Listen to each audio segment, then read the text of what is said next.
I'll buy you another.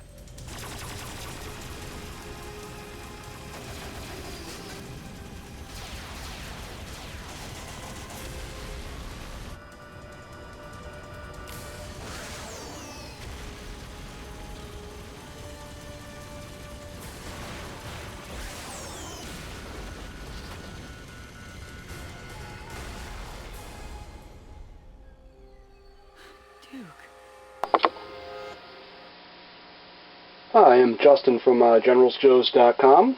Generally, I'm not big on the whole video review thing. I don't do them. I don't watch them. I'm much more of a pictures and text kind of guy. But tonight is kind of a special occasion, and not only that, but this particular vehicle that I'm reviewing tonight has a number of features that are best shown in motion. That's right, you are looking at the Black Dragon helicopter. This is a G.I. Joe Renegades vehicle slated to be part of the Bravo assortment, Wave 1, coming out in August. It should retail around $25, and currently it is the only G.I. Joe Renegades vehicle planned for the line. Sorry to break the news to folks who aren't aware, but it doesn't look like the Coyote will be coming out. I might be wrong on that, but considering Renegades is slated to last past Season 1, and we've seen most of the vehicles that are going to be released this year, I think it stands to reason that we probably will not see a Coyote. Maybe I'll be surprised. We'll see. But so far, this is the only G.I. Joe Renegades themed vehicles that has been shown for release. It is slated to hit alongside the Crimson Hiss and the slightly updated G.I. Joe Vamp in that first wave of Bravo vehicles. This is the only newly tooled vehicle for the line planned in 2011 as far as we can tell. I managed to get my hands on this one a little bit early due to a very generous benefactor, and me being the pathetic, slobbery G.I. Joe Renegades fan that I am, I think I just might be in love. If it's possible to be in love with a piece of plastic, yeah, I think I am. Told you I was pathetic. In the animated series, the Black Dragon is the chief air transport for Cobra Industries. It totes around the Baroness as she hops around the world, meeting with diplomats and killing people.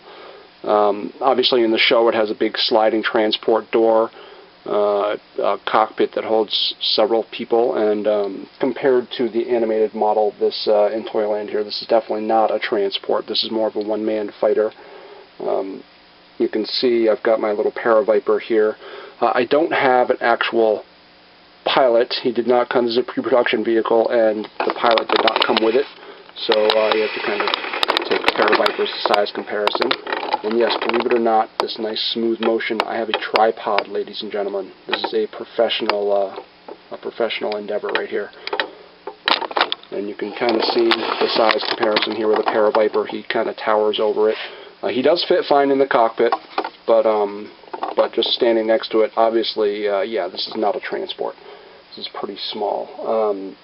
But again, even though it is small, I do think the Hasbro designers managed to cram a whole lot of coolness into such a small package. Let's get him out of here.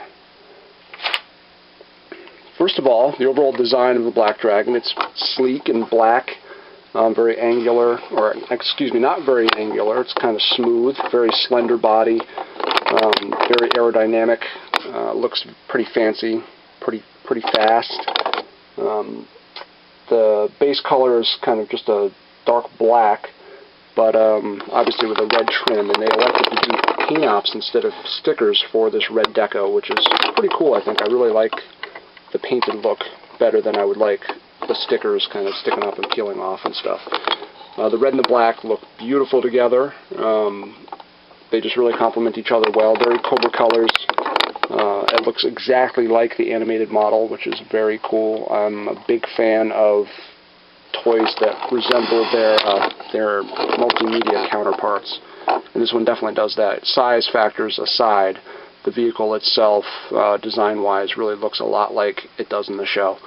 You'll notice the propellers. Generally, what Hasbro tries to do with these propellers is put some kind of fancy gimmick that spins them automatically. They don't bother with that here, at least not in the pre-production version. I don't know if that's going to change.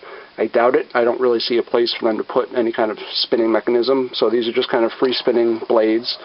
They work pretty well, as you can see. They have little grips that kind of plug right into the edge of the engine there, and that allows them to spin pretty freely and pretty quickly. Hasbro is kind of hit or miss in how nicely they make those propeller spinning mechanisms, so if they can't make it well, I just assume they leave it out and let let the boys and girls spin it themselves, or the pathetic adult collectors like myself. You can see the nice, beautiful silver deco kind of on the back wings. There's the cobra symbol. The old traditional no step is pretty much labeled everywhere. You will see a couple of kind of red crisscross buttons there. I will talk about those in a few minutes, but yes, those aren't just decorations, those are actual buttons. Now in the show, the Black Dragon can be in VTOL mode like you see here, or VTOL mode, however you want to say it, or it can sweep the propellers forward and fly forwards. The toy replicates that as well. Very solid motions. They click twice, and then they are in forward swept position, so the plane or the helicopter can move forward. And again, just like the VTOL position, those spin freely that way too. You will also see, obviously, since it was in VTOL mode, it's landed, and it's got a couple of nice little landing gear in the back and in the front. Get some better light on there. Those landing gear, when it does take off, let me move my very professional tripod up a little bit so you can catch it in the light. This is manual, it's not automatic, you have to fold it, but you can fold the rear landing gear up, fold the front landing gear right up, and they fit snug right in there. You can see a nice little chain gun that's kind of on the front. It pivots back and forth, which is pretty cool. You'll see those big cargo tanks on the side. Those serve a purpose, which I will talk about in just a couple minutes as well. The tail fin is a real cool aspect to me. I love this little double-edged tail fin. Kind of gives it a little bit more of an aerodynamic look. Again, matches the design of the show pretty nicely. You have the front cockpit. Like the Hiss, it strangely does not have any kind of clear glass or any kind of window, so it's unknown exactly how the pilot sees out of it. It does have what could be a little mounted camera on the front, so perhaps that's how it works. It kind of videotapes what's going on around him and broadcasts it inside of the pilot. And actually, once you look inside the cockpit itself, it kind of pivots forward. You see, it's got a little pivot joint on the front there. And you can kind of tell by that trio of TV monitors inside the cockpit that that's probably what goes on there. It's got that video camera in the front that kind of broadcasts the surroundings to the pilot inside. It's got a nicely detailed joystick. The cockpit is big enough to fit the Paraviper that I talked about earlier. Even though he looks pretty large next to it, he can actually squeeze in there pretty well. Don't ask me why I chose the Paraviper, probably just because he was black and red and he happened to be sitting next to my review spot. Because yes, I did do up a review of the Paraviper. I just don't know if I posted it yet, maybe not. But he can kind of grip that edge, and the cockpit closes right over him pretty easily. Put that in the frame there. So yeah, he looks big next to it. The cockpit might be a little bit deceptive though, because he does fit in there okay. And I'm really looking forward to getting one of these in at retail too, because that pilot looks absolutely incredible. I love the helmet and everything for that Renegades pilot. Alright. So that's kind of a look at the overall design of the vehicle. Underneath, you can see some nice details too. There are a couple pegs on the underside of the wings, which indicates maybe there are some additional rockets or something that will come with the production version. I did not get anything that fits there with the pre-production version. I did get some bombs that I will, again, talk to you about in a few minutes, but nothing with little pegs that might mount to underneath those wings. And of course, it's got the trusty 2010, 2009, 2011 trademarked G.I. Joe miscellaneous handle of randomness. I don't know exactly what that is, but figures have them, other vehicles have them, so this one does too. And that is kind of a look at the overall design of the Black Dragon.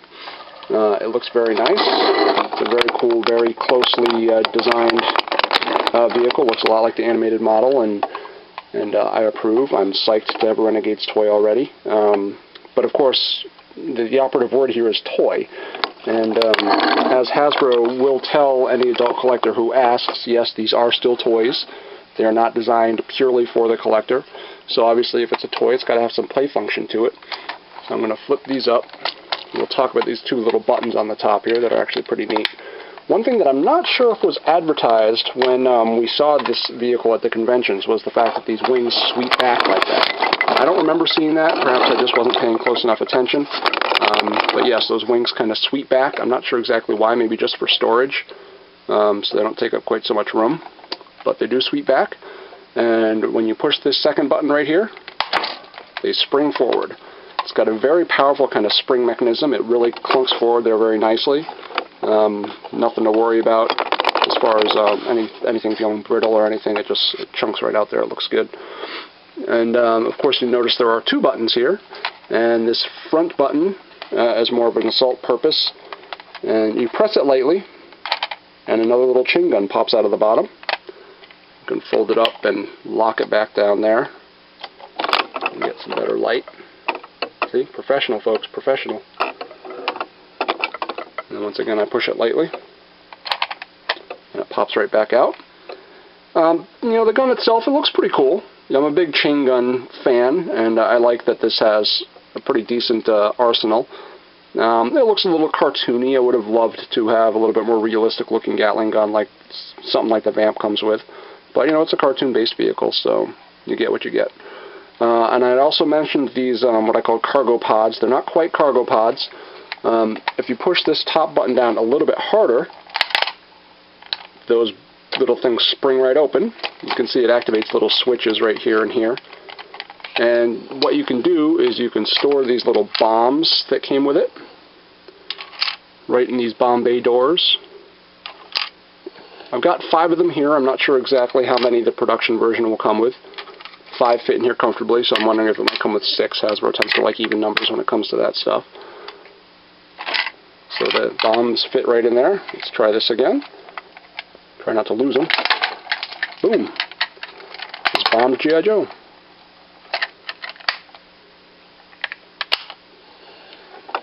And we'll fold that back down in there. Pull those landing gear out. Just like that. And that, ladies and gentlemen, is the Black Dragon. It's got some cool play features. They don't get in the way of the vehicle's design. They don't get in the way of the displayability or the overall playability of the vehicle. They add some nice functions, and they don't detract anything, so I'm always a big fan of that. It's black and red, very cool Cobra colors. Would be a nice update to the Fang 2. I think whether you're a G.I. Joe Renegades fan or not, it will fit in your G.I. Joe collection pretty seamlessly. It looks really nice. It's really nice on display. I love that the propellers kind of sweep forward and go straight up and down as well, just like in the cartoon. I feel very fortunate that I got my hands on this thing a little bit early and I can kind of show everybody what it's like. Don't worry, anybody who's a fan of my regular reviews, I will be doing full pictures and text reviews of this thing too. I just, for some reason, I don't know, I can blame the What's on Joe Mind podcast, I guess. I felt a little compelled to do something a little bit more visual, and hopefully you didn't find it too offensive. Lord knows I'm not the best at this. But I do have a tripod, so I've got that going for me. Anyway, thank you for watching. Once again, I'm Justin from GeneralsJoes.com, your leading source of online G.I. Joe reviews. And I hope you enjoyed this, and I don't know if you should expect to see more in the future, but here you go. Yo, Joe.